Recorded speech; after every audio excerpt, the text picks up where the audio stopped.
Afternoon, everybody. By now, you should have all received the statement from Resolute Support regarding the death of a U.S. service member today in Afghanistan. I wanted to begin by expressing the sincere condolences, not only from Secretary Carter, but from all of us within the Department of Defense to the family of the service member.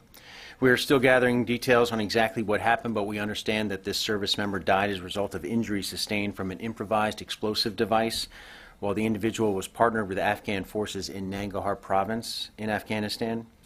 The mission was conducted as part of a larger U.S.-Afghan counterterrorism mission targeting ISIL in Afghanistan. The Secretary was briefed on the casualty and spoke directly with General Nicholson earlier today about it.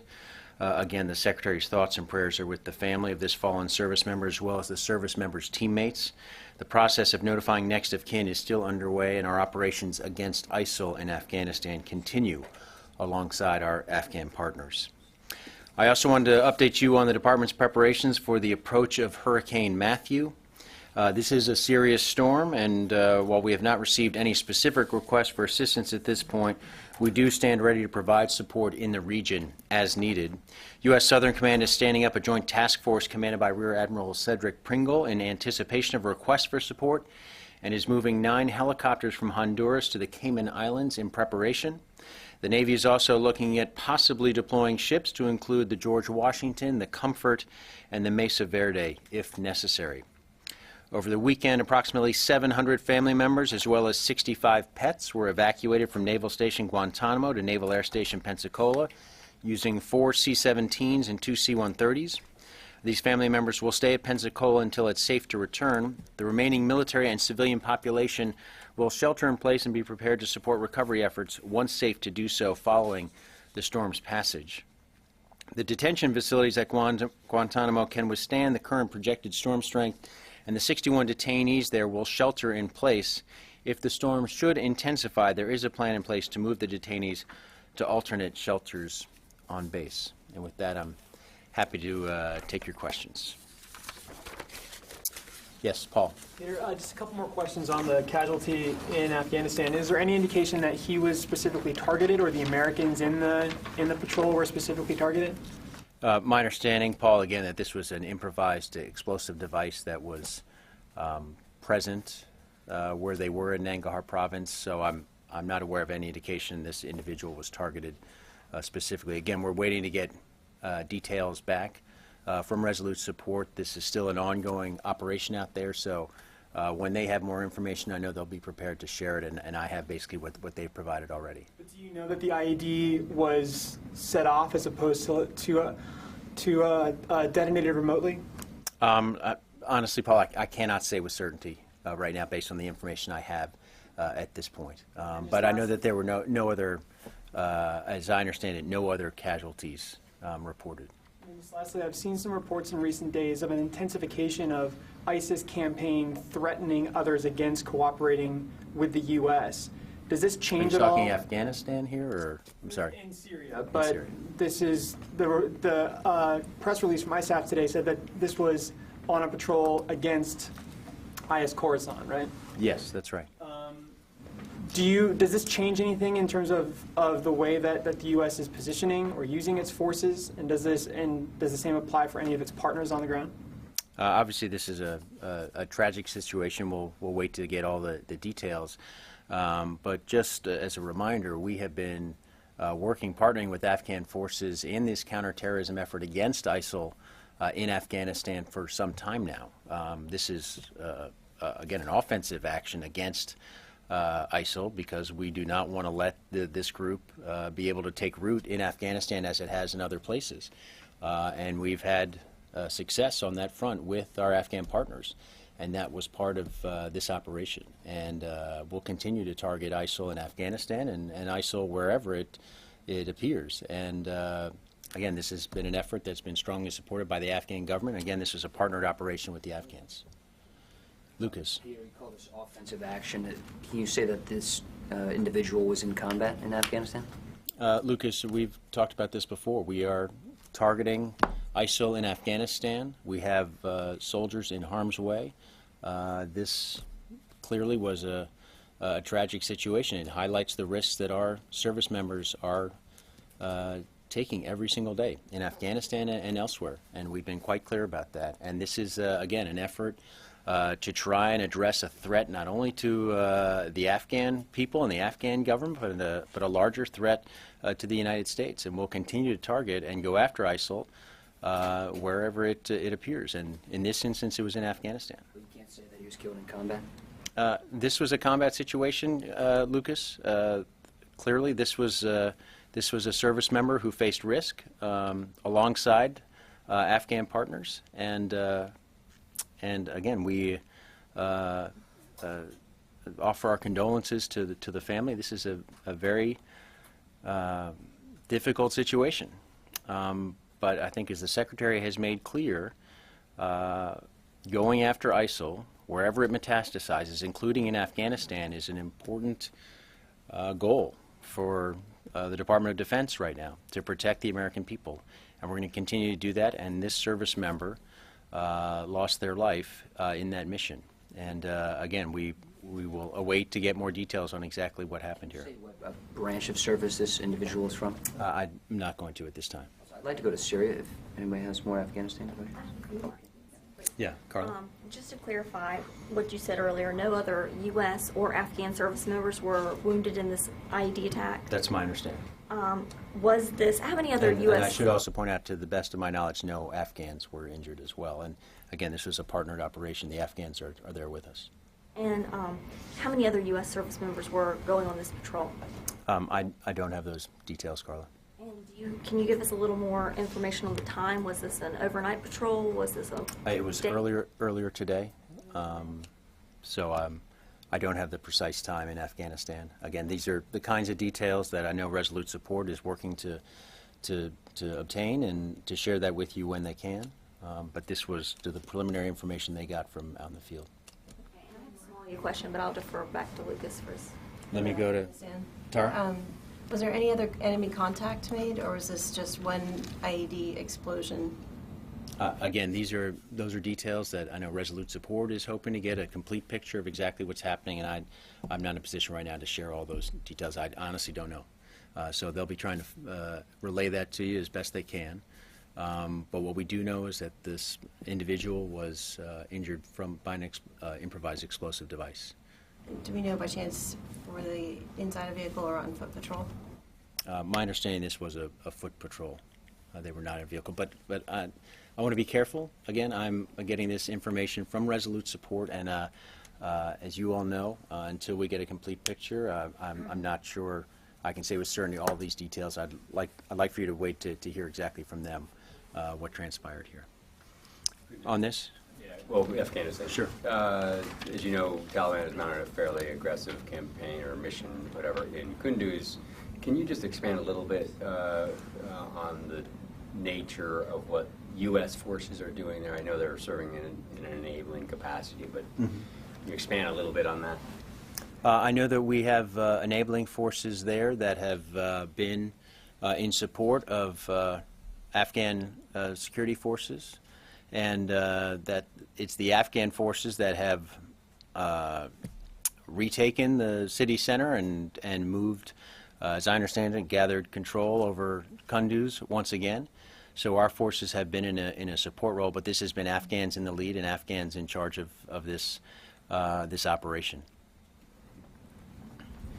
Yes, on Afghanistan? Yes. Barbara? No, not on Afghanistan. Let's stay on Afghanistan for a moment. I'll come back to you. One more on Afghanistan before Yeah. my question on India. Afghan people and the president is blaming that these terrorists, you call them ISIL, Al-Qaeda or Taliban, they come across the border from Pakistan, keep going and coming back, the doors are open. How much you agree with that, and what role you think Pakistan is playing with the U.S. to fight against these terrorists in Afghanistan? Well, as you know, we have a ongoing conversation with Pakistan dealing with the issue of counterterrorism, and Pakistan shares with the United States the threat of terrorism.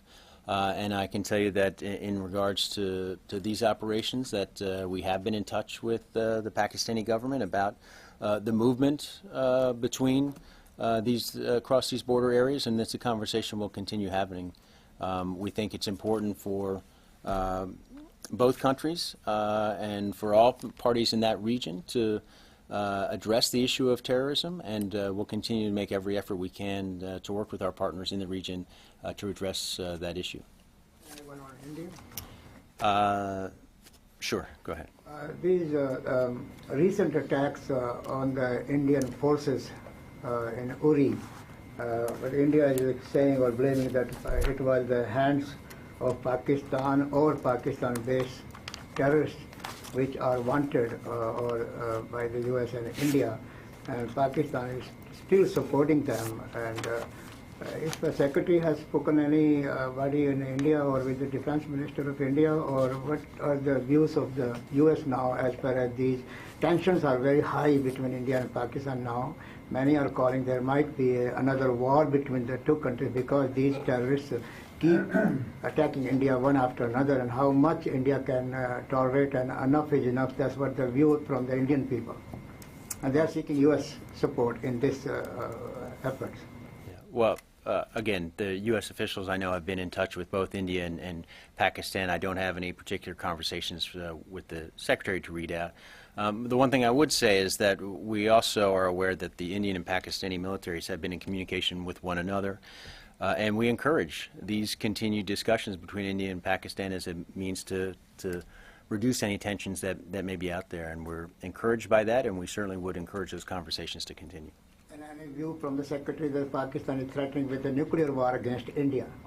Again, the Secretary would hope, as the United States government would hope, that tensions between Pakistan and India would be lowered, and that there'd be an effort at communication here to try and address those concerns. And he certainly a view that he shares with others in the U.S. government. And just one more quickly, you think how much this building knows that these weapons in Pakistan could be or may be in the hands of terrorists, Pakistan-based terrorists, because they are the ones who are threatening also to use them against across the border? Well, I think our views on the non-proliferation of nuclear weapons are clear. This is obviously something that this government and others around the world want to keep nuclear weapons out of the hands of terrorists, and that's something that our views on that are quite clear. So, yes, I'll go Dan and then to Barbara. Thank you, Peter. On Kunduz, there's air power assisting the Afghan operations in the city. Can you provide any granularity on where U.S. troops are in terms of how they're supporting this? Are they working from the airport to coordinate airstrikes, anything like that? Yeah, I'm not going to get into the location of U.S. forces, other than to say we do have enablers providing support to Afghan forces in the area, and there has been some air support. My understanding that there was a helicopter engagement, air-to-ground engagement in defense of Afghan forces. I believe that happened earlier today, last 24 hours or so. But beyond that, I don't have any other indication about particular air support that's been provided. But we do have enablers there, as you said. But I want to be clear: this is Afghans in the lead. This is Afghans who have retaken areas that where the Taliban may have been present in the last 24 to 48 hours. And I know that the Afghans, I think they've said publicly that they feel much better about the situation in Kunduz today than they did, say, 24 hours ago. There's also pretty strong Taliban aggression in Nawa and Rajikundashin in the Helmand province. Yeah. What kind of U.S. support are the Afghans getting with the operations that are underway there? My understanding in first of all, in Nawar, in particular, is that ANDSF has basically recovered the district center. It's now secure. ANDSF forces carried that out, and there are strike aircraft enablers in the area to support the ANDSF, but I'm not aware of U.S. forces on the ground. But airstrikes, I think, have been in support of those ANDSF forces. Barbara. Two completely different topics, if I may. First on Syria. While the Defense Department has long said there's no military solution alone for the ISIS situation or for the regime in Syria, Aleppo is in dire straits. We know there have been repeated meetings across the administration about what, if anything, can be done. So what is Secretary Carter and this department's position right now? Are you still opposed to even limited airstrikes or military action to push the regime back from eastern Aleppo? Are you opposed to U.S. military action? Again, Barbara, the focus for the Secretary has been to support the U.S. government's efforts, Secretary Kerry's efforts to try and find a political and diplomatic resolution to the situation in Syria, the civil war in Syria, and that continues to be his position and the position of the U.S. government. We think there's still an opportunity for the international community to do more to try and address what is a humanitarian catastrophe in Syria. And we certainly think there's more that the Russians and the regime can do to try and reach that diplomatic and peaceful resolution as opposed to their current actions. And so that will remain the focus for the Secretary, and we'll continue to assess the situation and provide whatever counsel the President needs. I guess the question is, you know, even Secretary Kerry has publicly, even earlier today, expressed his dismay at the Russians. So how long does Secretary Carter go on with diplomacy? And my question really is, has he ruled out, in his mind, any notion of U.S. military action? Whenever, wherever, even if it's down the road, does he just simply rule that out and reject that notion? Well, you know, Barbara, that the military focus, as determined by the Commander-in-Chief for the United States right now, is on ISIL in Syria, and that remains Secretary Carter's focus as well. We're continuing to make progress against ISIL in Syria, as we are against ISIL in Iraq, and with regard to the civil war, we continue to provide support for Secretary Kerry and his efforts. He continues to try and reach out to the international community, even as we do not see much in the way of any response, positive response from the Russians and the regime to his outreach so far. And with regard to, I'm not going to get into hypothetical situations about the future, but we continue to assess the very dire situation in Syria right now in terms of the civil war. It's a humanitarian catastrophe, and the United States continues to urge all parties to try and reach a diplomatic and political resolution, because we think that's the only solution for the civil war. Can I shift to another subject? Sure. Equally difficult. I know that you don't want to talk presidential politics. Everyone has made that abundantly clear. But I do want to ask you, there is now, since the weekend, what can only be described, I think, as a national conversation among the veterans community themselves about whether or not veterans who suffer from post-traumatic stress simply cannot handle the stress of war. I don't want to box you in. I'm sure you're aware this was something that Donald Trump said, so I want to publicly make sure you're aware of that.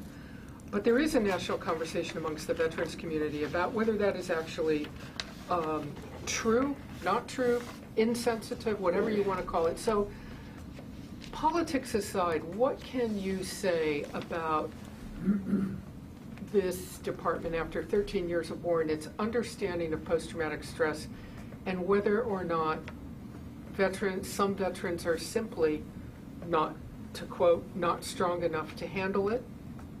Or is there something else about post-traumatic stress? Barbara, I'm going to disappoint you here, because you know the Secretary has made clear that we're not going to weigh in on the presidential race in any way. This is a very important topic, the broader topic you talked about, but I'm not going to wade into electoral politics and the comments from the candidates with regard to this issue. If there are veterans groups who want to speak to this, I certainly encourage you to reach out to them for their views on this topic, but I'm just not going to wade into presidential politics. So, and I appreciate you warning me that that's where this was coming from, so thank you. Yes, Cami. Peter, can we ask you about the Russian missile system that's arrived in Syria? What can you tell us about it? What type of system is it? Cami, if you're referring to the Russian government's own announcement about a system, we're certainly aware of their announcement that they plan to install a system in Syria, and obviously we will carefully track military developments and installations, if you will, in Syria, particularly as they affect the coalition operations. But the one thing I would point out is that this is a system, last I checked, the Russians said that their primary goal was to fight extremism, ISIL and Nusra in Syria, and neither one has an air force. So I would question just what the purpose of the system is if they're installing. Maybe the Russians have a better explanation. What's your understanding of what type of system it is? I'll leave it to the Russians to describe what they've saw. My understanding, they had a public announcement today about a... The U.S. has not seen this missile system? I'll just leave it to the Russians to describe the equipment that they're bringing into Syria. They apparently had an announcement this morning. Bill? If the system did come in, how concerning is that for the U.S. military with U.S. planes flying in Syria? Well, we obviously want to monitor these kinds of systems and the implications are for the coalition aircraft. We continue to take every step that we can to ensure the safety of our air crews flying over Syria. That is something we take very, very seriously, as I think you all know. We continue to maintain the deconfliction channel with the memorandum of understanding with regard to safety of flight with the Russians, which we think is important to maintain, even as we have these disagreements with the Russians, because we think it's in not only the coalition's interest, but also Russia's interest, to maintain that line of communication with regard to safety. And so we'll continue to use that as appropriate. Again, this is something that we take very, very seriously, the safety of our air crews, and we'll continue to do so. Follow on Russia? Let me go to someone who has another question. I'll come back. Andrew? On Cammie's question, I mean, is it fair to say whatever the details of the system that they're bringing in, if it is a sophisticated and powerful surface-to-air missile system, I mean, wouldn't the Secretary and others in the building consider that to be a threatening move? I mean, there's only a few sets of aircraft flying in Syrian airspace, as you point out yourself. Wouldn't bringing that kind of system into that theater pose a risk to U.S. aircraft and U.S. pilots? Well, it depends on how the Russians plan to use it, but we certainly have, again, we want to continue to maintain that deconfliction channel with the Russians to make sure that they know how serious we are about maintaining the safety of our air crews. And as you point out, ISIL doesn't have an air force, and neither does Nusra, which are the two groups that the Russians have said they're most concerned about. So this is something we'll watch carefully, but it should be clear to the Russians and everybody else operating in Syria how seriously we take the safety of our air crews, coalition air crews, I should point out. Are you saying that that poses a risk to the U.S. aircraft and forces operating in the area, or it doesn't pose a risk to those U.S. aircraft and forces operating in the area? I'll leave it to the Russians to describe why they brought the system in there, but I'd just say that we continue to do everything we can to ensure the safety of our coalition air crews, and we will continue to do so.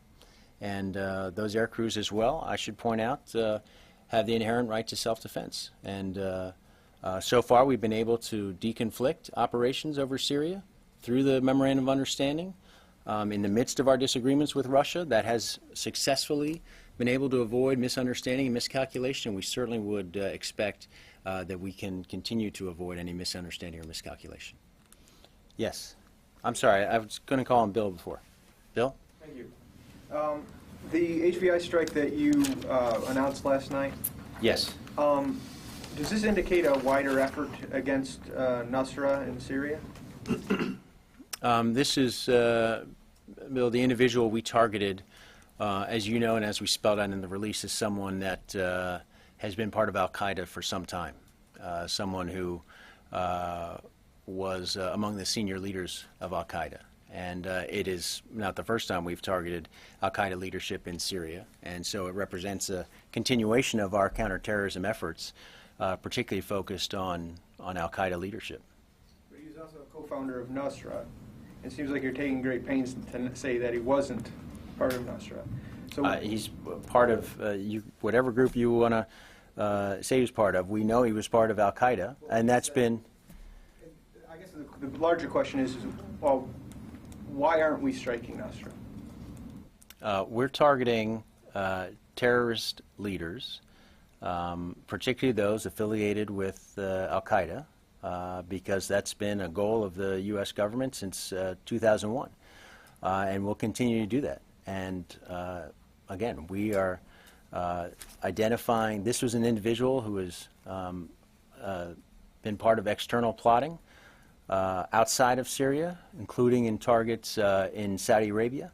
And this was a target that we felt was appropriate to take given the threat he and al-Qaeda as a group continues to pose to the United States. Yes, Janie. Recently, United States Congress has stated that THAAD missile system should be in place as soon as possible in South Korea. How fast this process is going to move along? I know that the hope is to deploy the THAAD system as quickly as feasible in order to substantially improve the missile defense in place for the Republic of South Korea, and we'll be working very closely, as you know we have been, Janie, with the Republic of South Korea with regard to installing that system as quickly as possible, but I don't have a particular date for its completion. Secretary Carter recently he mentioned about nuclear deterrent. So what is the exactly the nuclear deterrence? How they can use for if North Korea using nuclear first, then U.S. can using nuclear. I think you've heard the Secretary speak often, and he spoke most recently on our trip visiting U.S. nuclear facilities and part of the nuclear enterprise here in the United States. And I think he made clear our view of the importance of the nuclear deterrence, maintaining that deterrence, not just for the United States, but for our allies as well. And it's something that he feels strongly about, and it's something that's been U.S. policy for some time, and North Korea and others should realize that that deterrence is real and will continue to be. Yes. Hi, Sam Ladrone with USNI News. Today, the president of the Philippines told President Obama to go to hell, threatened to break up with America, and has consistently thrown out some messages that are kind of in diametric opposition to what the Defense Department says is an ironclad relationship with the Philippines. The DoD announced a program for $42 million in investment into maritime domain awareness. It's making a pretty big deal of the Enhanced Defense Cooperation Agreement with the Philippines, but you have a head of state that is making some pretty severe claims and some pretty intense statements as to the relationship with the United States. Has the Pentagon or the administration or anyone received any kind of notification from the Philippines as of yet as to sort of their commitment with U.S. defense agreements going forward? Is there any reaction from the Secretary or any reaching out to his counterparts over in the Philippines to kind of clarify the situation? Because there's a lot of ambiguity in an area that's pretty busy militarily. As you may know, the Secretary just met with his Philippine counterpart in Hawaii as part of the ASEAN Defense Ministers Informal that the Secretary just hosted. Spoke with Secretary Lorenzana during the course of those meetings. He had good and productive conversations with his counterpart. And what I would just refer you to is, again, what the Secretary's said and what we've been saying for some time, and that is we have a 65-year alliance relationship with the Philippines. We have shared security concerns. We've had a history of cooperation on a range of fronts, not just military, but also with regard to humanitarian catastrophes. And we have shared values with the Philippine people. And we think that enduring relationship is important. And we're confident that that will continue. And we continue to work closely with the Philippine military on a range of fronts. And that's an alliance that requires U.S. commitments, and they're commitments that we're going to meet. And just to answer the first part of your question, I'm not aware of any specific change that's been notified to us with regard to our military-to-military relationship. Carla. On Somalia, just can you confirm that the U.S. has not conducted any strikes since the strike on September 28th? And then get us up to speed with where the Pentagon is on investigating this attack that the U.S. says killed 9 al-Shabaab members and that some local Somali government officials are saying killed 13 members of local forces. I can tell you that there's the review's underway. I don't have anything more with regard to that review, and I'm not aware of any additional strikes since then. But I'll check on that and try and get back to you. Yes, Dan. Sort of a two-part question as it relates to Russia. First, on one hand, you've raised some questions, and consistently, I think there's been a lot of questions raised about whether what Russia says and what Russia does matches. On the other hand, you're referring us to Russian statements on what they're putting in country in Syria and things along those lines. Are those things kind of in conflict? I mean, can we really trust what's being said there? I'll leave it for you to assess whether or not you can trust what the Russians are saying and doing in Syria. Okay. Second point. You've highlighted some inconsistencies that we've seen as well. Okay. Second point, Russia pulled out, or indicated at least, that it will pull out of the plutonium treaty this week. From a Defense Department perspective, from a military perspective, are there any second and third order effects at this point in terms of discussions, what that means for the United States and the military? Yeah, I think the White House and State Department, I think, have weighed in on this already. This is a non-proliferation agreement that certainly the United States felt was not only in the U.S. interest, but also in Russia's interest. We're disappointed in their decision. I'm not aware of any immediate impacts on the Department of Defense beyond, of course, just the goal, the President's goal, others' goal of trying to reduce the amount of plutonium that might be out there in the world and the threat that poses. And so, again, this was an agreement that Russia had reached previously, and we're disappointed with this decision. And I'll let my colleagues at the White House and State Department talk about the treaty itself and the arrangement, the agreement that produced this. But I think it's fair to say that we're disappointed with their decision. Lucas. You're going back to Syria. Has the White House made any specific requests to the Pentagon to prepare any kind of military action against the Assad regime?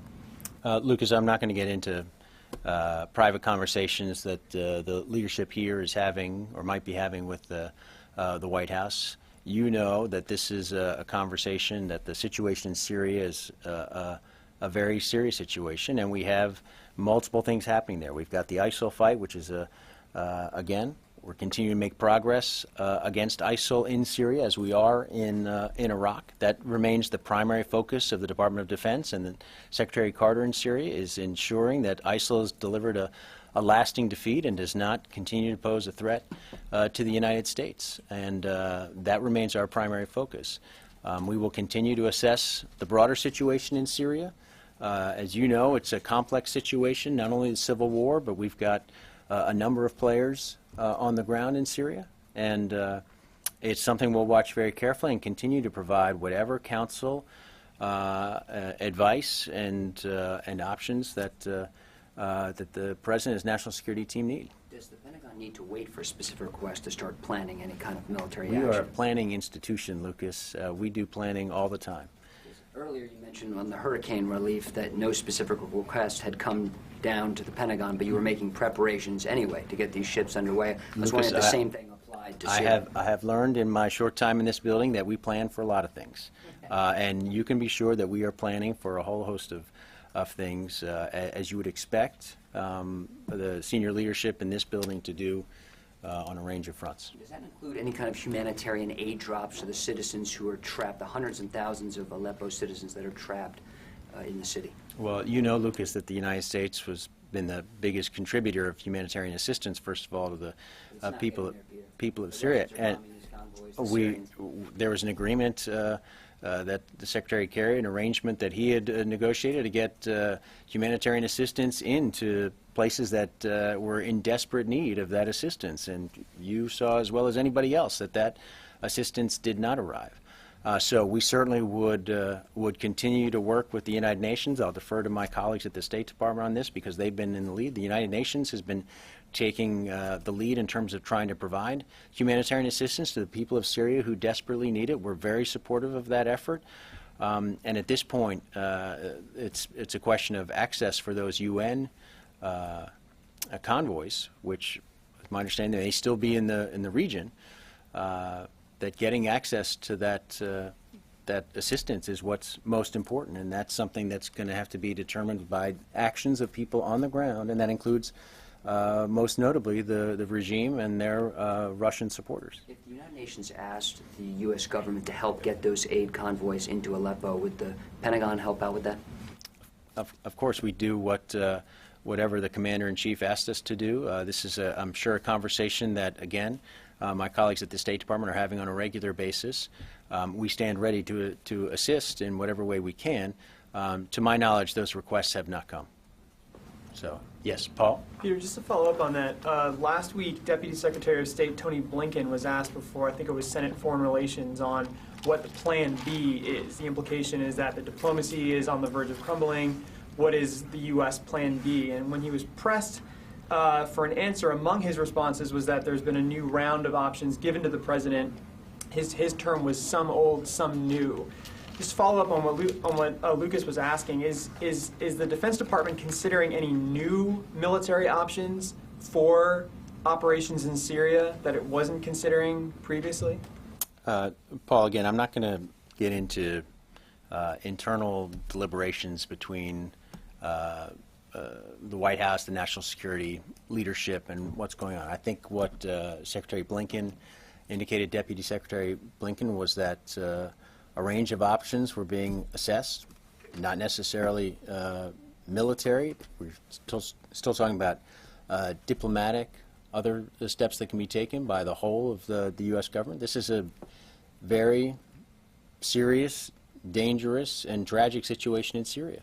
And obviously, given in light of the collapse of these talks with the Russians over a cessation of hostilities, that I think what he was referring to is a reassessment of what our next steps will be. And I think obviously, the Secretary would be part of that conversation going forward. The context was in consequences, which would either be probably military or economic.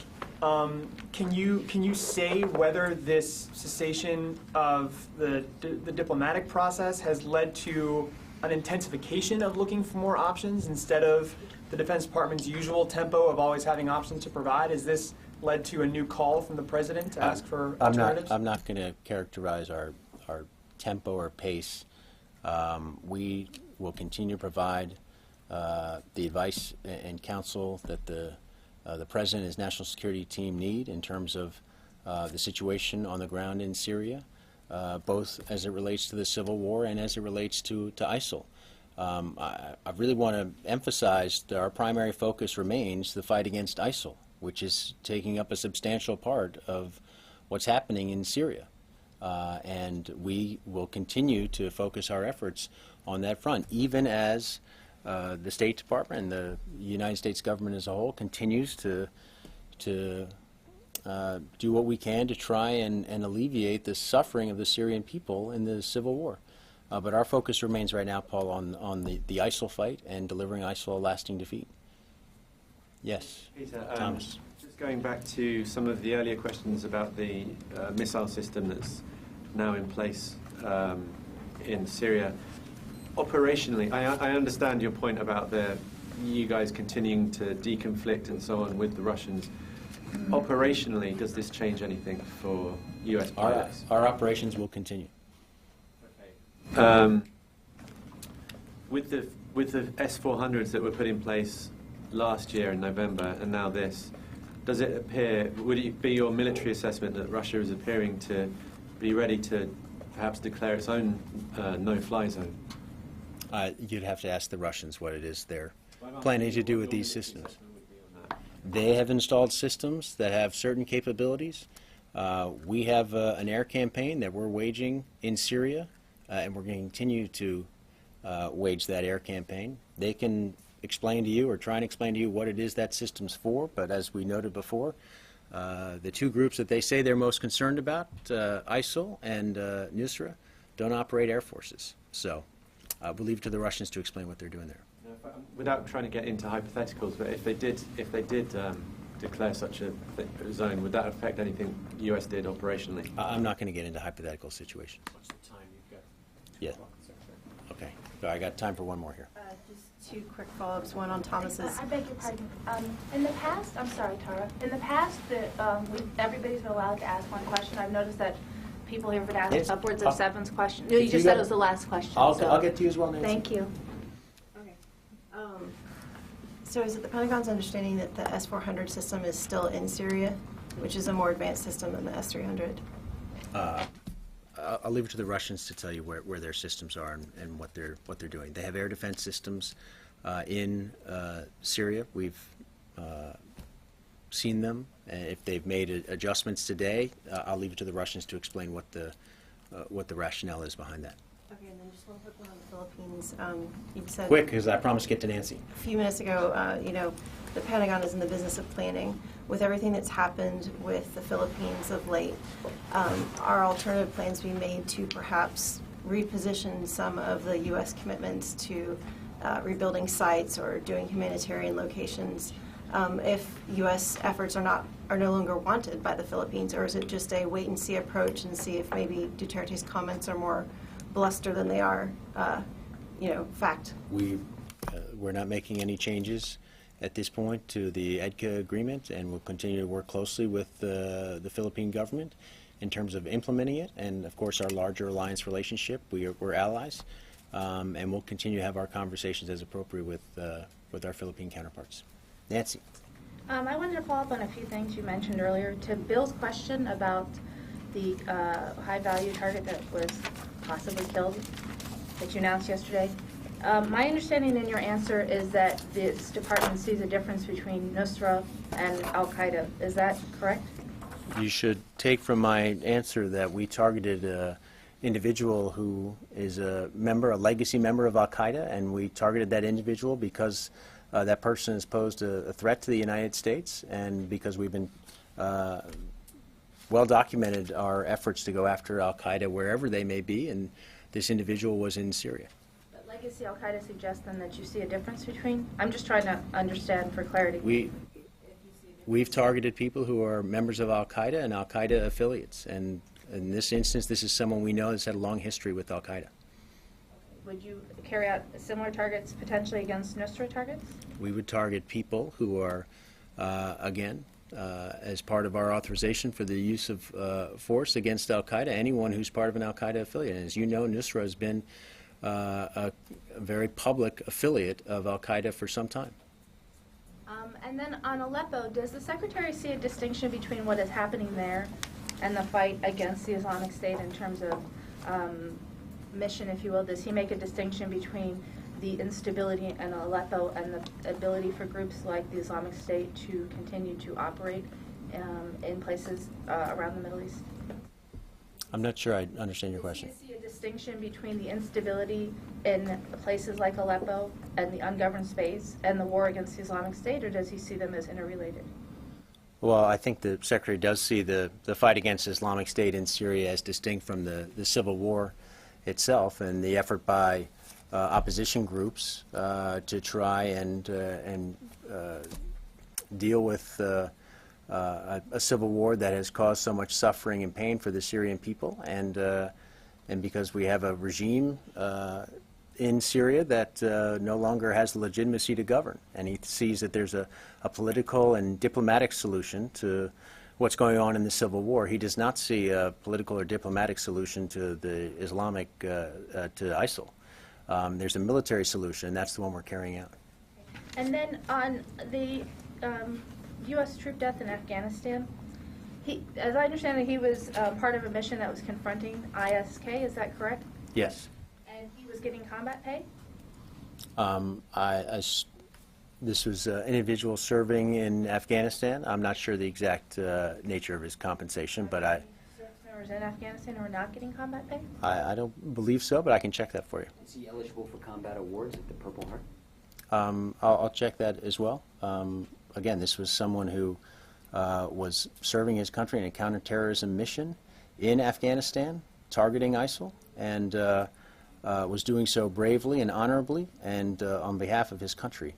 And we should all remember that today on a very difficult, tragic day for this department. I'm just having a hard time understanding why this department continues to make a distinction between serving in combat, as you put it, a combat situation, a combat-related, difficult situation. I think it would be helpful for the public to understand why this department is reticent to say that he was serving in combat. I'm just having a hard time understanding the need for such a distinction. Nancy, we've talked about this many times. This was a very dangerous situation. This was certainly a U.S. service member in harm's way conducting a counterterrorism mission against a foe that has presented a clear threat to the United States. This individual was carrying out that mission. As you know, in Afghanistan, we have a broader two separate missions. We have a counterterrorism mission. We also have a separate effort to try and support the Afghan government, the Afghan National Security Forces, in which they are in the lead for the security of their own country. We are providing enabling, train, advise, and assist support, very different from the kind of mission we were carrying out in Afghanistan previously, as you know, when we had a significantly higher number of troops in which they were in the lead. So you have to draw the distinction between those two missions. This person was carrying out part of our counterterrorism mission, working alongside Afghan forces, because ISIL is, of course, a threat most prominently in Afghanistan to the Afghan people and to the Afghan government. And this is a tragic situation in which we did suffer a casualty today. And you can call it, this was someone who was in harm's way, a combat situation to be sure. But I think you have to draw a distinction between our mission in Afghanistan today and what we were doing, say, even 5 or 10 years ago. So this has got to be quick because I'm 9 minutes late. Do you believe that Aleppo's days are numbered? The Secretary obviously sees the pain and suffering going on in Aleppo, sees the results of indiscriminate bombing in Aleppo, and has the very same concerns that you've heard expressed from throughout the U.S. government. This is a very dire situation, and one that we think requires action from the international community, certainly from those from the regime and from its supporters. They have an opportunity to change the outcome in Aleppo. They have an opportunity to address the humanitarian situation in Aleppo. We have not seen them in a forthcoming fashion do what is right in Aleppo to try and ease that suffering of the Syrian people, and we certainly wish that they would take advantage of that opportunity. Thanks, everybody.